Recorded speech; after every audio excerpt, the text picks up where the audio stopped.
कल हमने देखा इसराइल के पहले ही हमले में ईरान की अहम अस्करी क़यादत और साइंसदान वहां पर शहीद हुए, जिसके बाद ये कहा जा रहा था कि ईरान के पास सलाहियत नहीं बची है कि वो जवाब दे सके। फिर जिस तरह से ईरान ने सरप्राइज किया, कई मिसाइल्स वहां पर फायर किए जिससे हवा में तबाह हुए, लेकिन कई अपने अहदाफ तक पहुंचे। अमरीकी सफीर को भी ये एतराफ़ करना पड़ा कि कल की रात बड़ी भारी थी इसराइल के लिए। आप इस सारी सिचुएशन को और जिस तरह से रिटेलिएट किया ईरान ने इसको किस तरह से देखते हैं? जी, बहुत शुक्रिया आपका। देखें जी, ये बहुत एक सरप्राइज़ है दुनिया के लिए भी, मैं समझता हूँ, और हम सब के लिए भी जो इसको बड़े क्लोजली देख रहे हैं, जिनका डिफेंस से ताल्लुक़ है, जिन्होंने इस तरह की कॉन्टीजेंसीज़ को देखा है और उनमें फ़ैसले करने का मौका मिला है या कम से कम लीडरशिप को देखने का मौका मिला है।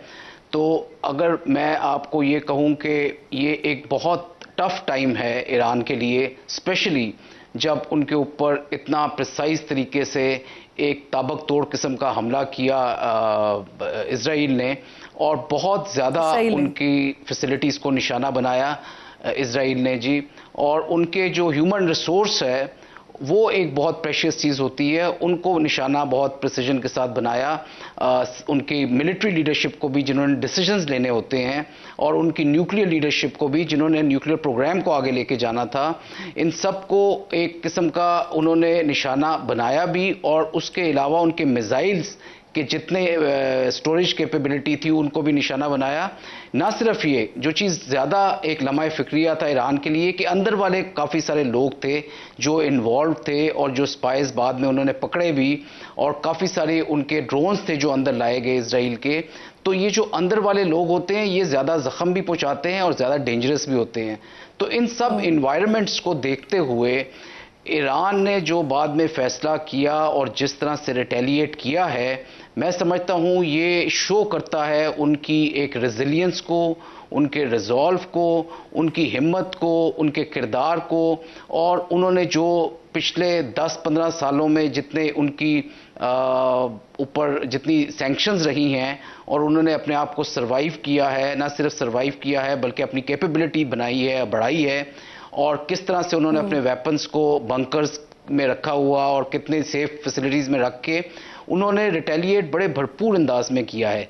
देखें किरण, ये जो जिस तरह से उन्होंने अहदाफ बनाए हैं इसराइल के अंदर, और वो एक बहुत लेयर्ड सिस्टम है जो इसराइल का है, जिसमें आपको पता है एरो मिसाइल शामिल है, उसमें उनका डेविड स्लिंग है, उसके बाद उनका जो आयरन डोम है। ये बहुत कैपेबल और बहुत एक्सपेंसिव सिस्टम है, बड़ा स्टेट ऑफ द आर्ट है।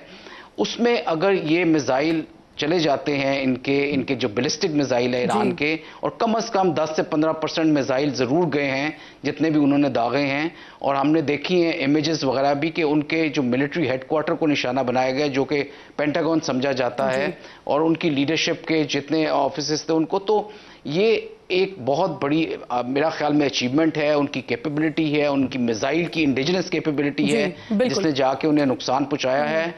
और अभी भी वो कह रहे हैं कि हमारे पास काफी सारे इसराइल के लिए बहुत बड़ी शर्मिंदगी भी है सर। जिस तरह से आप आयरन डोम की बात कर रहे हैं आमिर साहब, जिस तरह से आयरन डोम की आप बात कर रहे हैं, तो ये इसराइल के लिए बहुत बड़ी शर्मिंदगी भी है। अब ये फरमाइए सर, इसराइल जो इस वक्त दावा कर रहा है वो बहुत बड़ा है। वो कह रहे हैं कि पहले तो ईरान का उन्होंने दिफाई जो सिस्टम है उसको नाकारा बना दिया है, और अब दुनिया देखेगी कि न सिर्फ इसराइल के जो तैयारे हैं वो ईरान की फजाओं में न सिर्फ महवे परवाज होंगे बल्कि टारगेट्स को निशाना भी बना रहे होंगे।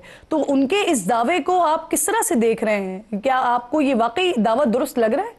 जी देखें, जहां तक उनकी एयरफोर्स की कैपेबिलिटी है, उनके पास state of the art weapon systems हैं, F-35 है, F-16 जो कि सबसे लेटेस्ट वाले उनके अपग्रेडेड, और F-15s हैं, जिनमें बहुत अच्छे इनके पास दुनिया के बेहतरीन वेपन्स हैं, बंकर बस्टर्स हैं इनके पास long range air to air missile हैं। तो उस लिहाज से तो ईरान की फ़ज़ाइया या ईरान के जहाज़ इस लेटेस्ट उसके नहीं हैं। लेकिन ईरान के पास अभी भी कम से कम जो नज़र आया है, और जो उन्होंने क्लेम भी किया है कि उन्होंने 2 से 3 F-35 मारे हैं, जो कि एक बहुत बड़ा कारनामा मैं कहूँगा कि है। तो इससे ये मालूम भी होता है, और ये वाज़ेह चीज़ भी है कि उनका अभी तक एयर डिफेंस सिस्टम जो है वो मौजूद है और फंक्शनल और ऑपरेशनल है। और वो इनके टारगेट्स को अहदाफ बना सकता है अपना, और कल एक कंप्लीट एयर डोमिनेंस जिसे कहते हैं या एयर सुपीरियॉरिटी जिसे कहते हैं जो पाकिस्तान ने अचीव की थी इंडिया के खिलाफ, वो मुझे नहीं लगता कि इजराइल की अचीव हुई है। तो आमिर साहब, वैसे आपने F-35 की बात की है सर, आपने F-35 की बात की है, तो ये कहीं से तस्दीक भी हो सकी है? क्योंकि इसराइल इस बात को मान नहीं रहा, ईरानी मीडिया इस बात का दावा कर रहा है, तो बावसूख ज़राए से कहीं से तस्दीक हुई है कि 3 गिरे हैं F-35? जी बिल्कुल, देखें ये जो इसकी इमेजेस बिल्कुल मैंने नहीं देखी, ये मैं नहीं कहूँगा कि मैंने कोई मतलब प्रॉपर तरीके से उसकी तस्दीक कर सकता हूँ, मगर इमेजेस अवेलेबल हो सकती हैं। अगर ईरान ने वाकई ही इनको देखा है और कैप्चर भी की है कोई पायलट, तो ये कोई उनके लिए मुश्किल नहीं होगा कि वो इमेजेस दिखा सकें इसको। लेकिन ये कि इस तरह की फॉग ऑफ वॉर में ये बड़ा मतलब 2-3 जहाज़ गिरना जो है, वो ना सिर्फ ये कि ईरान की दिफाई कैपेबिलिटी की वजह से गिर सकते हैं, बल्कि ये जो नेबरिंग कंट्रीज थी ये भी जो फायर कर रही थी, तो इनको कोई इतनी क्लियर आइडेंटिफिकेशन नहीं थी, जबकि इतने ज़्यादा मिसाइल फायर हो रहे थे, यूएवीज थे, जो ड्रोन्स थे एयर में, और इतने जहाज़ थे। तो ये भी लाइकली हो सकता है कि शायद कुछ इनके अपने मिसाइल भी, इनके इत्तेहादियों के मिसाइल भी इनको लग सकते हैं। तो एनीथिंग इज पॉसिबल, मतलब ये मुमकिन हो सकता है कि जहाज जरूर गिरे। आमिर साहब, ईरान एक और सरप्राइज की बात कर रहा है सर, और वो सरप्राइज खैबर मिसाइल्स की बात कर रहा है। 2000 किलोमीटर की गालिबन उसकी रेंज है। तो सर क्या क्या स्पेसिफिकेशन है उस मिसाइल की, कितना जदीद है वो, उसकी टेक्नोलॉजी क्या है, जरा इस बारे में बताइएगा।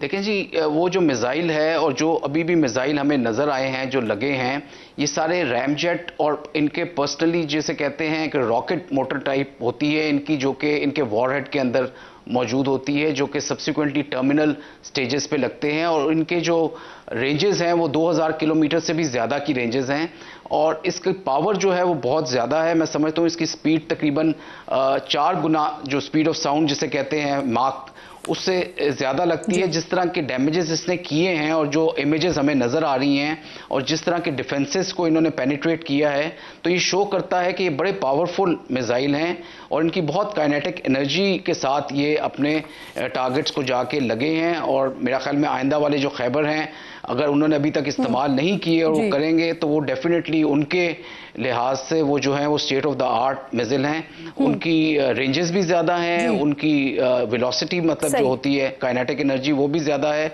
और मेरा ख्याल में वो नुकसान भी ज़्यादा करेंगे अगर वो पेनिट्रेट कर जाते हैं, ज़्यादा करेंगे अगर। बिल्कुल ठीक, बिल्कुल ठीक। अच्छा आमिर साहब, मुझे ये भी फरमाइए सर, जैसे कि वज़ीर दिफा ने आज बड़ा इंपॉर्टेंट स्टेटमेंट दिया, उन्होंने कहा कि इस वक्त मुस्लिम इत्तेहाद का होना नागुज़ीर है और तमाम मुस्लिम रियासतें जो हैं वो इसराइल के साथ अपने ताल्लुकात को ख़त्म करें। तो आपको क्या ये मुमकिन दिखाई देता है? क्योंकि हम देखते हैं कि जैसे ही इसराइल ईरान के ऊपर अटैक करता है तो जॉर्डन से खबरें आ जाती हैं कि हम अपनी एयर स्पेस किसी को इस्तेमाल नहीं करने देंगे। फिर शाम और इराक के बारे में भी मुबैना खबरें आ रही हैं कि उनकी फ़िज़ाई हुदूद को इस्तेमाल करते हुए ईरान के ऊपर अटैक किया है। तो ये इस मुतालबे में आपको जान और होता हुआ दिखाई देता है जो ख्वाजा साहब कर रहे हैं?